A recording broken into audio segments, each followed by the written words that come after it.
Mesdames et messieurs, soyez les bienvenus sur l'ensemble du réseau de la télévision et de la radio régionale et la télévision qui est une télévision internationale. Nous sommes ici avec Dr Dambélé.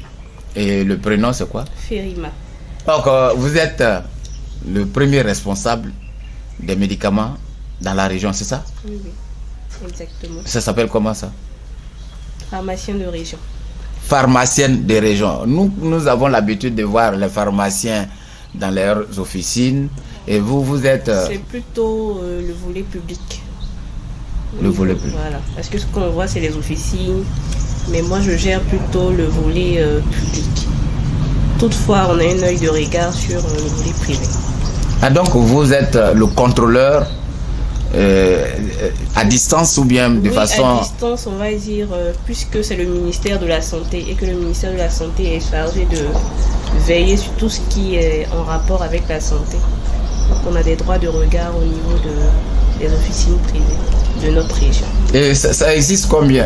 Depuis quand On va dire, parce que le peuple ne sait pas que ça existe. Les pharmaciens de région sont là, on va dire, depuis 2014-2015. C'est vrai que c'est pas ancien, mais c'est pas aussi tout nouveau. Et pourtant c'est tout nouveau.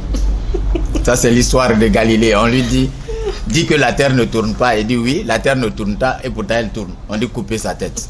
Bon, voilà. Ah, donc vous existez depuis 2014, et qu'est-ce que vous faites concrètement? Vous faites quoi concrètement? On est chargé de veiller à la disponibilité des médicaments au niveau des différents hôpitaux. Veiller à ce que... On dirait que vous ne faites pas votre travail. Hein. Si... Mais quand vous dites que vous êtes chargé de veiller à la disponibilité... voilà, on dit que vous parlez, mais vous ne chantez pas fort. Vous avez dit que vous veillez à la disponibilité des médicaments dans les hôpitaux et les centres de santé. Apparemment, on dira que vous ne faites pas votre travail parce que toujours quand on va à l'hôpital, il n'y a pas de médicaments. C'est les ordonnances qui existent dans les hôpitaux. Vous faites quoi concrètement? Si. On veille à la disponibilité des médicaments. C'est vrai que quelquefois, on a des ruptures, mais pour la plupart du temps, il y a des médicaments au niveau des hôpitaux. Il y en a. Oui, il y en a. Tous les jours. Tous les jours. C'est vous qui le dites. Oui. Le peuple vous attend devant. Mesdames et messieurs, la Niébi-Kiassa, à travers, dans toutes ces directions, c'est ça l'objectif que nous voulons atteindre, faire connaître toutes les directions des services publics ici dans notre région, la Niébi-Kiassa. Nous sommes avec Dr Dambélé Ferima. Je crois qu'il y a un monsieur qui a chanté Ite Furu que Djanguia, le Kadié, c'est quoi? C'était quoi là? C'est une chanson qui dit que Ferima ne veut pas se marier. Mais c'est pas mon cas puisque je suis mariée. Oui. Okay. Je voulais juste trouver cette tournure là pour idiomatique propre à moi pour arriver à là. Vous êtes mariée? Oui. Ok. S'abstenir, elle est mariée. Alors madame, dans votre service existe à Beauville ici, vos locaux sont où? On est au sein de la direction régionale de la santé. Avec docteur... Avec le DR Kofi Eugène. Oui. Bon, ça c'est entre nous, c'est pas... Alors vous êtes avec lui, mais pourtant, vous ne faites rien pour qu'on connaisse vos services, madame. Bon, puisqu'on travaille sous le couvert du DR, donc c'est les dirigeants. Ah donc c'est lui qui vous met sous couvert et on ne vous voit pas? Non, pas qu'il nous met sous couvert, mais nous sommes sous sa tutelle. C'est lui notre premier responsable. Je ne sais pas si je me fais comprendre. Oui, oui, mais n'empêche que vous avez une responsabilité qui n'est pas sa responsabilité à lui. Lui, il est le directeur régional de la santé, n'est-ce pas? Oui.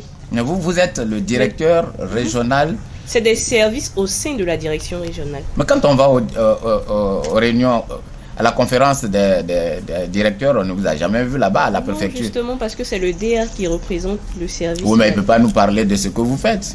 Et le préfet va vous donner une demande d'explication, c'est sûr. On fera tout pour qu'il vous donne une demande d'explication.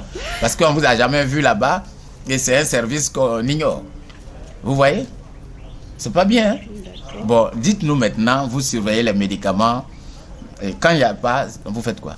Quand il y a des ruptures, on essaie de faire des transferts pour que les structures soient approvisionnées.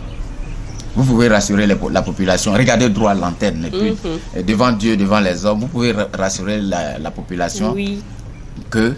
Il y a les médicaments dans les hôpitaux. Il y a les médicaments dans les hôpitaux. C'est madame qui l'a dit.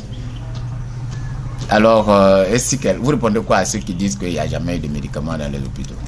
Il y a des médicaments dans les hôpitaux. Et donc, vous répondez qu'il y a des médicaments dans les hôpitaux. Oui. Votre service emploie combien de personnes? Non, on n'emploie pas, puisque nous, c'est le service public. Vous êtes combien dedans? Combien?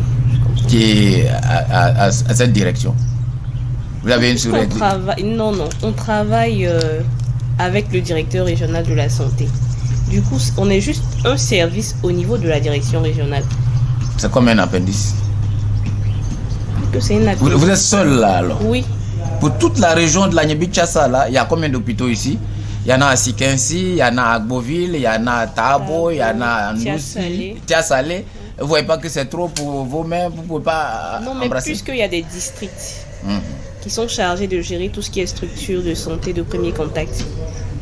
Et puis maintenant, il y a la région. Nous, on ne fait que coordonner les activités, que ce soit pour les hôpitaux généraux ou au niveau district.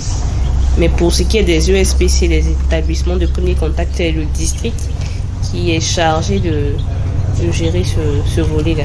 Vous connaissez Dr Yapi Ange Désiré? Oui, le professeur. Professeur. Vous savez que je suis son grand frère. Ah, le professeur. Alors, je reviens pour vous dire, madame,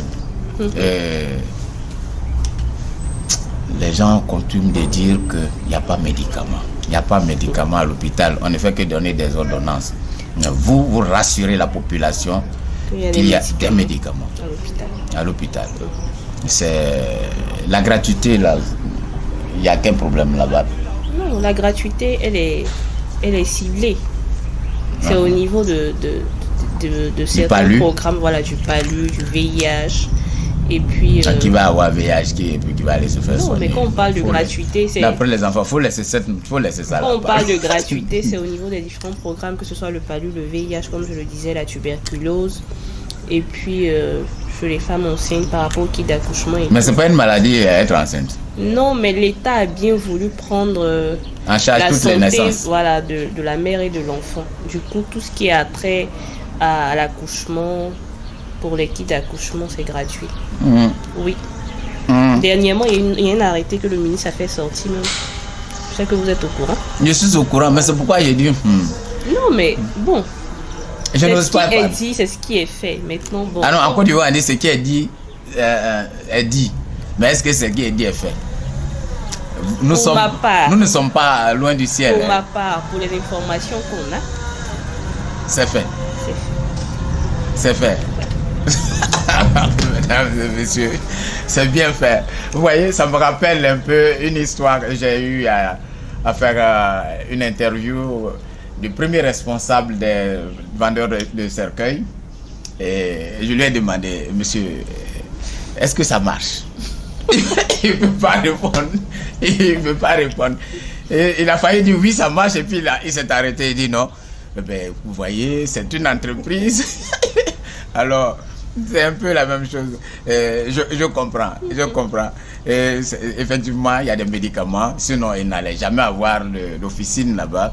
Et c'est contrôlé. Hein? Oui, c'est contrôlé. C'est bien contrôlé. On peut vous faire confiance. Oui. Regardez, dites à la population, faites-nous confiance. Parce que le préfet a dit, oui, le préfet, on était à Rubino, il a dit, si vous allez que le médecin vous prend 1 franc, dites au préfet, au sous-préfet ou bien appelez le CB. Vous dites, c'est gratuit. C'est bien précisé. Pour les programmes du paludisme, du VIH, de la tuberculose et les femmes enceintes. Et ceux qui ont mort dedans, par exemple? La gratuité n'est pas encore arrivée à ce niveau. Oh, là, c'est pas là, pour le moment.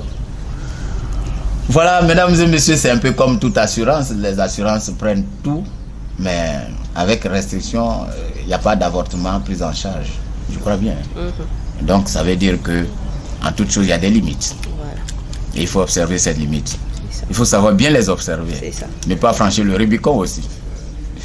Voilà, tout le plaisir pour moi de vous dire que nous sommes là dans le cadre de la Niébi-Tchassa à travers, sinon dans toutes ces directions. Nous sommes avec docteur en pharmacie, Dambélé Ferima. Et elle nous a dit que le service existe ici et on peut lui faire confiance. C'est bien. Merci d'être venu. Je vous en prie. Et nous serons un jour dans vos locaux pour filmer vos bureaux. Nous n'allons même pas vous dire. C'est bien rangé, tout bien fait. Il n'y a pas de souci. Je viendrai voir Dr Eugène et puis on fera cette visite impromptue. D'accord, je vous y attends. Si Dieu le veut. Je le voudrais. Vous croyez en Dieu? Oui, je crois en Dieu. Vous le connaissez? Oui. Vous l'avez déjà vu? Pas physiquement, mais je l'ai dans mon cœur. Ah oui, c'est que vous croyez. Moi, je voudrais que...